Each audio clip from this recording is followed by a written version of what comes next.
بسم الله الرحمن الرحیم. بینندگان عزیز، السلام علیکم و رحمت الله و برکاته.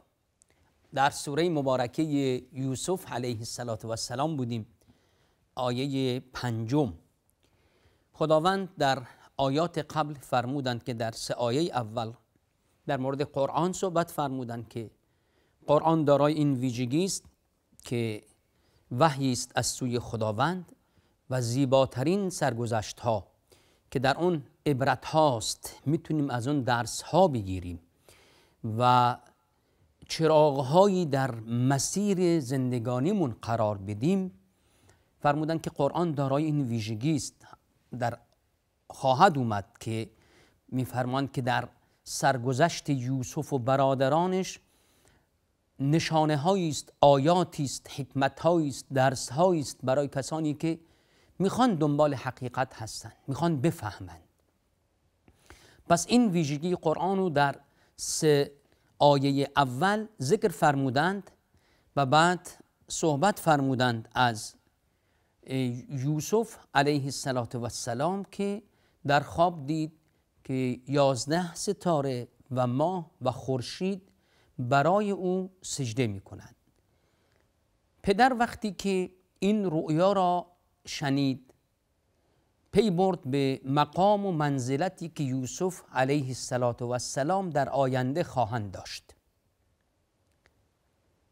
پدر با فراست خودشون فهمیدن که مقام و منزلتی یوسف علیه السلام خواهد داشت. بدین خاطر برای اینکه ایجاد تنش بین یوسف و برادرانش نشه، فرمودن که این رؤیای خود به کسی بازگو نکن، برای برادرانت نگو که باعث ایجاد غیرت در اونها میشه، حسادت به وجود میاره، برای تو نقشه میکشند که به تو ضرری برسونند. شیطان در این وسط میاد و ایجاد بغض و کینه میکنه. شیطان دشمن آشکار انسان هست. آیه 5 میفرمایند که قال یا بنی لا تقصص رؤیاک علی اخوتک فیکیدوا لک کیدا ان الشیطان للانسان عدو مبین. گفت ای فرزندم، یعقوب به یوسف گفت که ای فرزندم، رؤیای خود را بر برادرانت بازگو مکن که در این صورت برای تو حیله خواهند کرد، چرا که شیطان دشمن آشکار انسان است. خب فرمان که یا بنیه، ای فرزندم. در زبان عربی وقتی که بدین صورت به کار برده میشه بنیه، خب درش مهر و محبت هست دیگه. ای فرزندم که ابنی وقتی گفته بشه درست فرم، ولی بنیه وقتی گفته میشه ای فرزند خردسالم، ای فرزندم، در اون مهر و محبت بیشتری دیده میشود، چون حالت تصغیر هم گرفته شده. بنیه حالت تصغیر گرفته. پس میگه ای فرزند خردسالم، ولی در این خردسالیش هم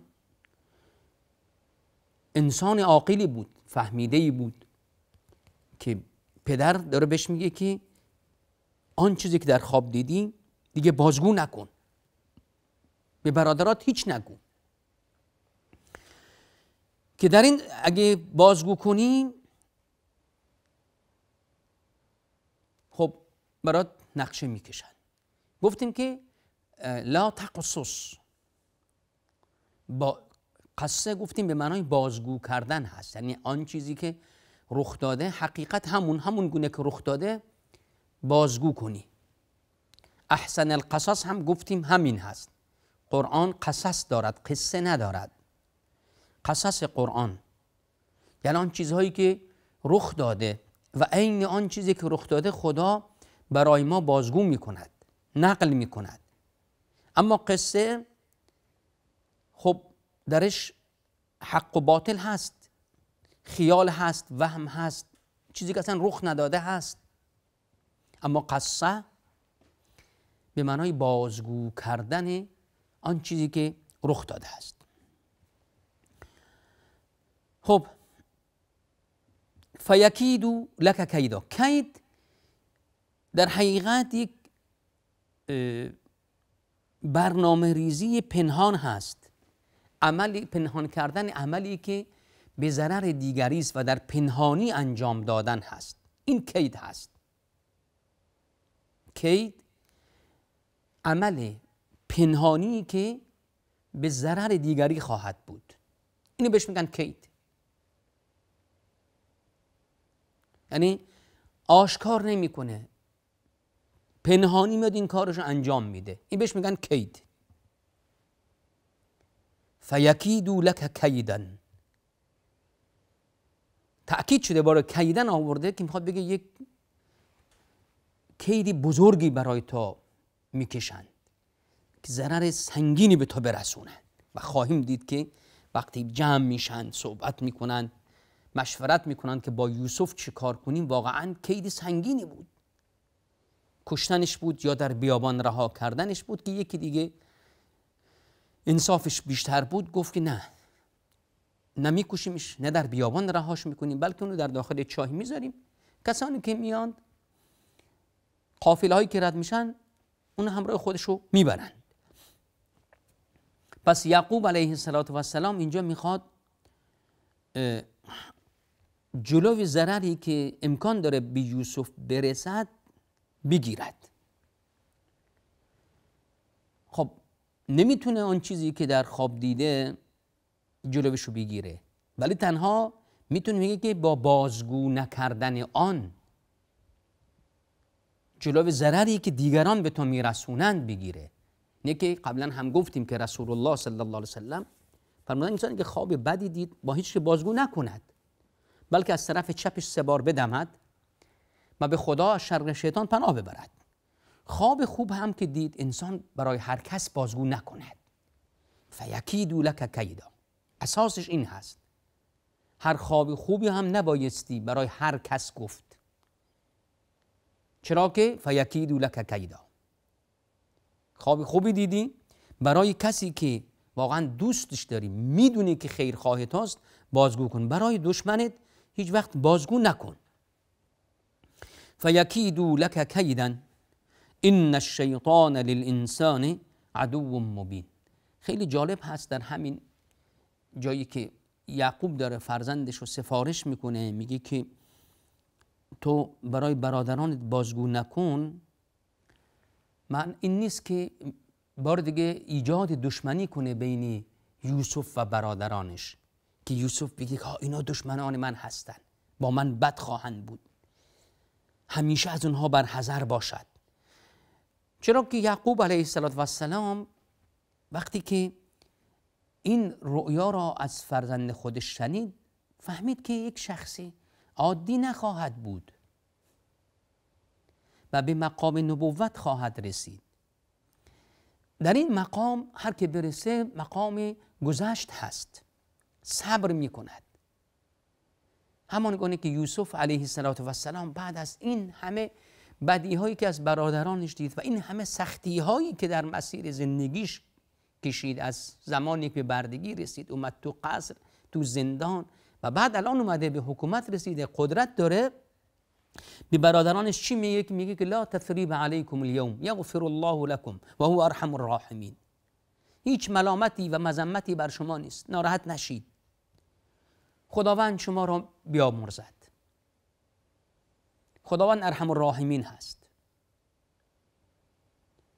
پس این برحذر داشتن، دقت کنیم، معناش این نیست که انسان بخواهد ایجاد کره و کینه در بین فرزندانش و یا دیگران کنه. وقتی میگه که مواظب خودت باش که مثلا برای تو این کارو نکنن، معناش این نیست که دیگه اونو دشمن خودت بدونی و با اونها با حالت دشمنی برخورد کنی، حالت کینه در قلبت به وجود بیاد. نه، تو وظیفت اینه که احتیاطات خودتو بگیری، مواظب باشی، اما نه اینکه دیگه بگی که اینها دشمن من هستن، با اونها بدرفتاری کنی و تو هم بخوای برای اونها کید و نیرنگی بکشی.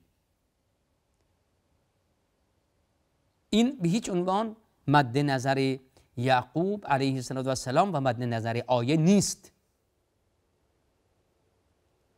خب بعد فرمودن که ان الشیطان للانسان عدو مبین.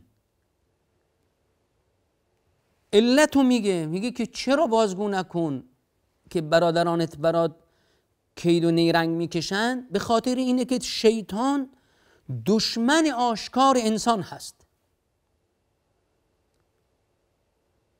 شیطان میاد میگه که خب نگاه کن پدرتون چقدر یوسف رو دوست داره، نگاه کن یوسف این مقام و منزلت خواهد داشت. میاد ایجاد وسوسه، ناراحتی در بین برادران میکنه که در بین اونها ایجاد دشمنی کند دیگه. و یوسف علیه السلام خب خواب خودشون بر اساس سفارش پدر بازگو نکردن، برخلاف آن چیزی که در کتاب مقدس اومده، در تورات اومده که بازگو میکند، این گونه نیست. قرآن میگه که دیگه بازگو نکرده، پدر بهش گفت که بازگو نکن و او هم بازگو نکرد. بعد سفارشی که یعقوب علیه السلام میکنه اینه که میگه که و کذالک یجتبیک ربک و یعلمک من تأویل الاحادیث. دقت کنید الان بر اساس این خوابی که یوسف دیده بود چی میگه؟ و کذالک یجتبیک ربک، یک، و یعلمک من تأویل الاحادیث، دو، و یتم نعمته علیک و علی آل یعقوب كما اتمها على ابویک من قبل ابراهیم و اسحاق ان ربک علیم حکیم. این گونه که این خواب نشون داد، پروردگارت تو را برمیگزیند و به تو باز حقیقت خوابها و سخنان را یاد میدهد. دقت کنید من چگونه ترجمه کردم. حقیقت خوابها و سخنان را به تو یاد میدهد و نعمتش را بر تو و بر آل یعقوب کامل می کند، همان گونه که بر پدرانت از قبل ابراهیم و اسحاق کامل نمود. پروردگارت دانا و حکیم است، چرا که پروردگارت دانا و حکیم است. و کذالک، یعنی مثل این برگزیدنی که تو رو برگزید، این خواب خوب و نشونت داد. خب یجتبیک ربک، تو را اجتبا خواهد کرد پروردگارت. اجتبا به معنای برگزیدن، اصطفا، انتخاب کردن هست. یعنی از میان برادران، از میان فرزندان یعقوب تو رو برمیگزینه و همچنین از میان بسیاری از بندگانش. بخصوص الان صحبت از فرزندان یعقوب هست. یعقوب هست که در خانواده نبوت هست.